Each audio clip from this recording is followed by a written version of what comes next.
We must love all religions. We must love all religions because all religions were founded in love, meant to shelter the children of God, give hope during the trials of mankind, and illuminate our destiny as a species. Mankind is blessed with a holy understanding.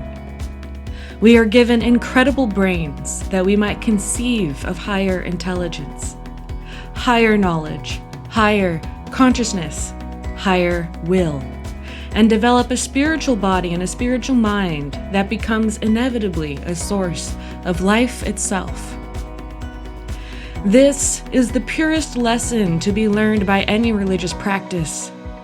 There is nothing in this body that gives me life, but I give life to this body.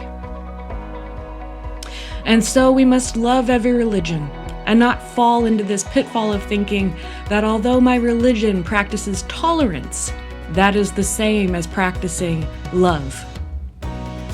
For already I hear too many whispers among people of a community that, although their religion is to celebrate the harmony of universal faith, they yet believe their religion is superior to other faiths. And I hear them already judging other religions as corrupt or lesser. Such is this struggle between Eastern and Western schools of thought. Yet, to an illumined soul, it all seems to be the same thing, with strengths and weaknesses of equal measure. As long as there is conflict and division, there is ego. As long as we think mine is better, mine is more sound, we are clinging. As long as we believe our religion is superior only by the merit that we have adopted it for ourselves, that is ego. That is the enemy. That is the clinging that corrupts mankind and keeps us in blindness. Salvation never comes from religion. Salvation comes from within. And so truly it is good to see religion only as a temporary state, a stage we must pass through in our own spiritual evolution and growth, beyond which we must take to the mountains and the forests like the yogis of ancient India or the Taoist sages or the hermits or the wandering mystics. We must leave behind the world eventually, and religion, though inspired and given to us as a gift by the highest, is of the world. We must delve the depths of our own being to enter that reality, that nirvana, that pure kingdom of heaven. And this is a state that can only be known within the heart. Organized religion is to serve society. It is an attempt to create a shelter for our brothers and sisters, our fellow children of God, for we all must live a life of great trial in a world that is very blind, with societies that are only ever meant to oppress and destroy us. But the spiritual life is a life of true freedom, a life of true knowledge, of true understanding, that there is nothing in this body that gives me life. It is I who gives life to this body. There is nothing in this world that determines what I am. I determine this world.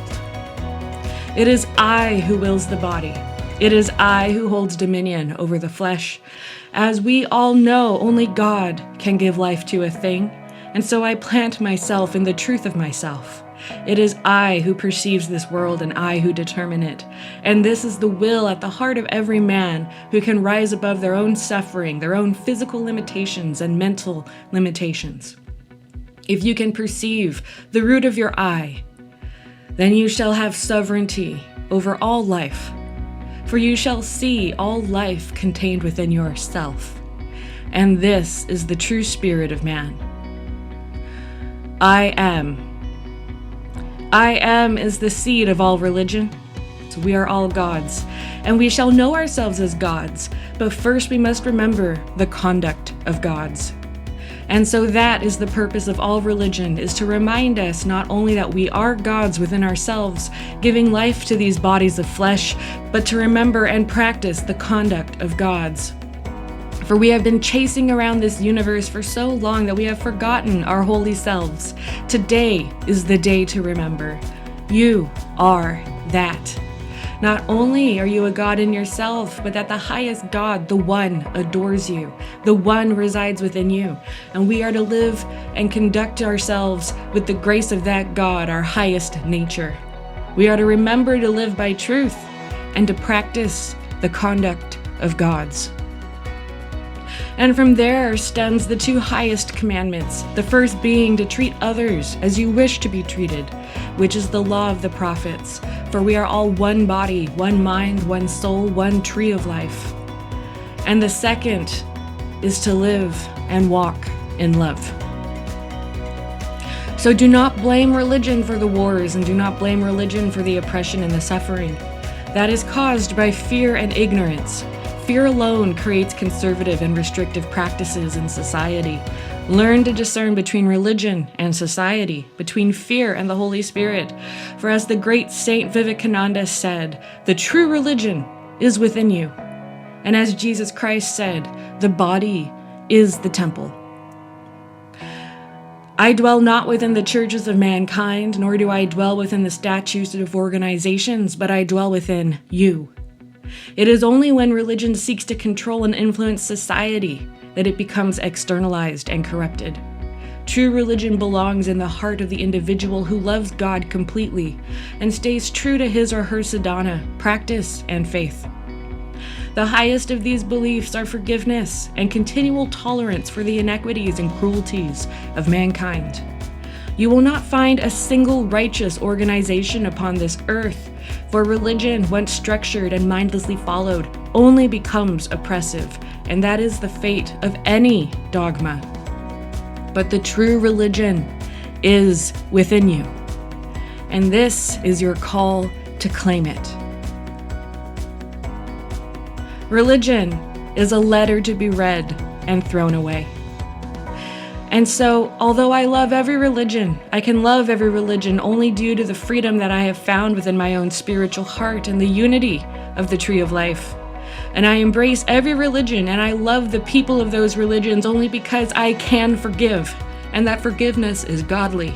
It comes from the true spirit of man, from the freedom of self-illumination.